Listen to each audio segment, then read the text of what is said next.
పరిస్థితి గురించి ఇదే సభలో చెప్పారు అధ్యక్ష. అధ్యక్ష, ఇవాళ పరిస్థితి ఏడికి వచ్చిందంటే చివరికి గౌరవ మంత్రులు ముఖ్యమంత్రి గారు ఎక్కడన్నా మీటింగులు పెట్టుకుంటే జనరల్గా పోలీసు వాళ్ళు భద్రత కోసం వెళ్తారు అధ్యక్ష. మీటింగ్లకు పోలీసు వాళ్ళు పోయి భద్రత కోసం వాళ్ళు నిలబడితే అధ్యక్ష, ఈరోజు కరెంటోళ్ళు పోయి మాత్రం నిలబడుతున్నారు అధ్యక్ష. పోలీసు వాళ్ళతో పాటు ఏడ మంత్రి గారి మీటింగ్ ఉన్నా ముఖ్యమంత్రి గారి మీటింగ్ ఉన్నా కరెంట్ వాళ్ళు జనరేటర్లు పట్టుకొని మాత్రం ఉంటున్నారు అధ్యక్ష. ఆ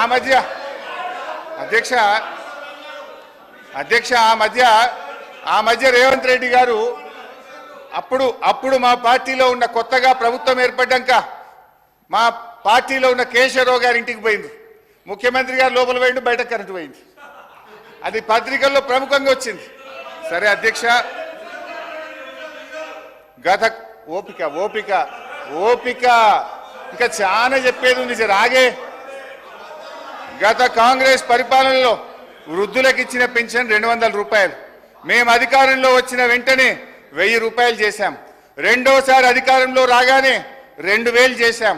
మా దశాబ్ద కాలంలో ఇచ్చిన మాట ప్రకారంగా వృద్ధాప్య పెన్షన్ 200 నుంచి 2000 రూపాయలు చేశాం అధ్యక్ష.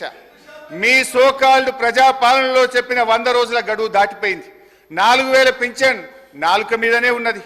ఉన్న 2000 కూడా చక్కగా రాక అవ్వాదాతల పరిస్థితి అధోగతి అయిపోయింది అధ్యక్ష.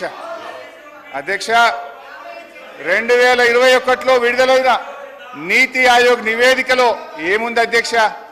Telangana is the 7th largest state in terms of GSDP and has clocked a CAGR of more than 11% since 2015-16. It is one of the fastest growing states in the country. The state's economy has grown at an average annual rate of more than 9% since its formation, which is significantly higher than the growth rate it had attained before its formation as a separate state. Telangana రాష్ట్రం ఏర్పడ్డ తర్వాత ఆర్థికంగా వేగంగా అభివృద్ధిని సాధించిందని నీతి ఆయోగ్ కుండబద్దలు కొట్టినట్టు చెప్పినా అనుకున్నంత పురోభివృద్ధి సాధించలేదనే ప్రచారాన్ని ఏమనాలి అధ్యక్ష? వీళ్ళ ముందు గోబల్స్ కూడా పనికిరారు. ఇది గోబల్స్ ప్రచారం కాకపోతే ఏంది అధ్యక్ష? ఆర్థిక మంత్రి గారు వాక్కునిచ్చిన పురోగతి లేని దశాబ్ద కాలములో మన కేంద్ర ప్రభుత్వం ఇచ్చిన అవార్డులు తెలంగాణ పల్లెలకు టాప్ 20లో 19 అవార్డులు తెలంగాణ రాష్ట్రానికే వచ్చినాయి అధ్యక్ష. దీన్ని బట్టి తేలేదేమిటంటే ఈ బడ్జెట్లో ఉన్నదంతా వాస్తవాల విస్మరణ, అవాస్తవాల విస్తరణ. ఈ ప్రభుత్వం ఎంత సంకుచిత వైఖరంటే దశాబ్ద కాలంలో మేము సాధించిన అద్భుతమైన ప్రగతికి సంబంధించిన వివరాలు ప్రజలకు అందుబాటులో లేకుండా చేయాలని పబ్లిక్ డొమైన్లో ఉన్న మొత్తం సమాచారాన్ని డిలీట్ చేశారు అధ్యక్ష. Government is a continuous process. మా 10 ఏళ్ల పాలనలో ఉన్న మొత్తం సమాచారాన్ని డిలీట్ చేస్తారా అధ్యక్ష? ఇంతకంటే చిల్లర వ్యవహారం ఇంకోటి ఉంటుందా అధ్యక్ష? ముఖ్యమంత్రి గారు, మీరు కంప్యూటర్ మెమొరీ నుంచి డిలీట్ చేయగలుగుతారేమో కానీ ప్రజల మెమొరీలో నుంచి డిలీట్ చేయలేరనే విషయాన్ని గుర్తుంచుకోవాలి అధ్యక్ష. అక్షరాలను మలిపేస్తారేమో కానీ అనుభవాలను మలిపేయలేరు అధ్యక్ష. ఈ బడ్జెట్ గురించి చెప్పాల్సినటువంటి అవసరం ఉంది అధ్యక్ష. ముఖ్యంగా బడ్జెట్లో చూస్తే అధ్యక్ష, ఆర్థిక మంత్రి గారు చాలా అందంగా చెప్పారు.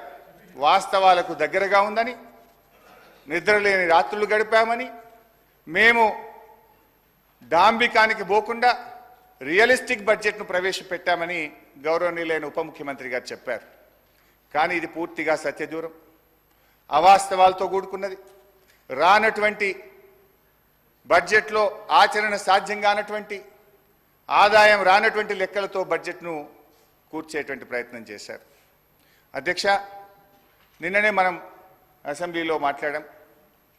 కేంద్ర ప్రభుత్వం మన రాష్ట్రానికి అన్యాయం చేస్తుందని, బడ్జెట్లో ₹1 ఇవ్వలేదని, ఈ రాష్ట్రానికి జరిగిన అన్యాయం మీద మన తీవ్రమైన నిరసనను కేంద్రానికి తెలుపుతూ అసెంబ్లీలో తీర్మానం చేశాం. భట్టి గారు కూడా ఇదే అసెంబ్లీలో పోయినసారి మాట్లాడారు. ఇది అసెంబ్లీ రికార్డు, దీని నుంచి కూడా చదివి వినిపిస్తాను. అయితే బడ్జెట్లో ఏం పెట్టారు భట్టి గారు?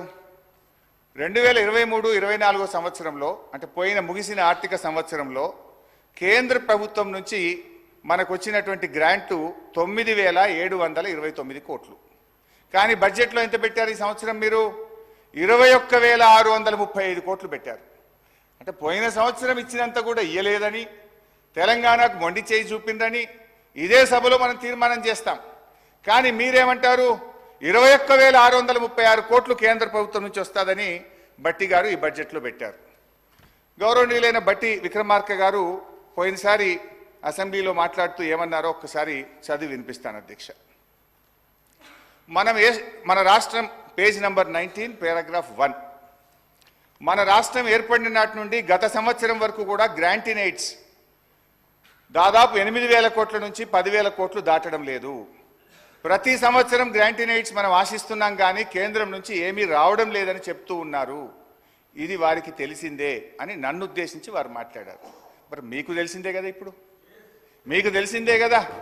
మరి నువ్వెట్లా పెట్టినావు 21,000 కోట్ల రూపాయలు? అంటే ఈ బడ్జెట్ అవాస్తవాలతో కూడుకున్నటువంటిది. 21,636 కోట్లు కేంద్రం నుంచి గ్రాంట్ల రూపంలో వస్తుందని ఏదైతే పెట్టారో ఇది వాస్తవాలకు దూరంగా ఉంది. ఇకపోతే అధ్యక్ష, అంటే ఇంకా బాగా అర్థం కావాలంటే భట్టి గారికి నేను సెంట్రల్ బడ్జెట్ కూడా తీసి చూశాను. ఏమైనా పెరిగిందా, నిజంగానే ఏమైనా వస్తుందా? భట్టి గారు బాగా ఆలోచించి పెడతారు కదా, ప్రతిపక్షంలో అనుభవజ్ఞులు కదా అనుకున్నా. సిఎస్ఎస్ కింద 2023-24 సంవత్సరానికి కేంద్ర ప్రభుత్వం పెట్టింది 4,60,614 కోట్లు. ఈ సంవత్సరం సిఎస్ఎస్ కింద సెంట్రల్లీ స్పాన్సర్డ్ స్కీమ్స్ కింద రాష్ట్రాలకు ఇచ్చే డబ్బు ఈ సంవత్సరం ఎంత పెట్టారు అని చూశాను. 5,05,978 కోట్లు. అంటే గత సంవత్సరం కంటే 45,000 కోట్లు సిఎస్ఎస్లో ఎక్కువ పెట్టారు. అంటే దేశం మొత్తానికి 28 రాష్ట్రాలు కేంద్రపాలిత ప్రాంతాలకు కలిపి వాళ్ళు పెంచింది 45,000 కోట్లు. కానీ మా గౌరవనీయులైన ఆర్థిక మంత్రి గారు ఒక్క మన రాష్ట్రానికే 12,000 కోట్లు గత సంవత్సరం కంటే అదనంగా వస్తాయని పెట్టారు. ఇది సాధ్యమా అని నేను అడుగుతా ఉన్నా.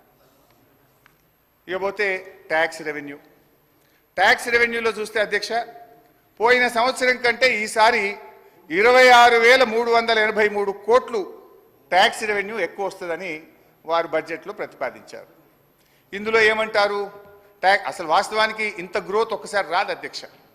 ఒకవైపు ఆర్థిక మాంద్యం అంటున్నారు, ఇంకొక వైపు